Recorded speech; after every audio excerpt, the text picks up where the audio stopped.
Hello pet parents, ఫ్రీక్వెంట్గా అడిగే question అనమాట. సో పప్పీస్ తెచ్చుకున్న తర్వాత ఎక్కువగా టీటింగ్ బిహేవియర్ అంటారు. అంటే అన్ని వస్తువులన్నీ కరుస్తూ ఉంటుంది, మన ఫింగర్ కరుస్తుంది, మన చేతులు కరుస్తూ ఉంటుంది. సో రేబీస్ వ్యాక్సిన్ చేయించుకోవాలా అని అడుగుతారు అనమాట.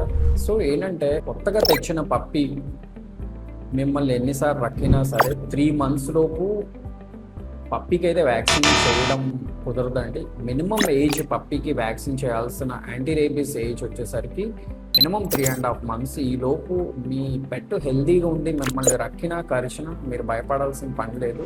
బట్ స్ట్రీట్ డాగ్ కనుక చిన్న పప్పీ అయినా సరే లేదా పెద్ద వయసు అయినా సరే రక్కినా కరిచినా ఖచ్చితంగా మీరు వ్యాక్సిన్ చేయించుకోవాలి. సో ఇంట్లో పెంచే పెట్ ఏం ప్రాబ్లం లేదు.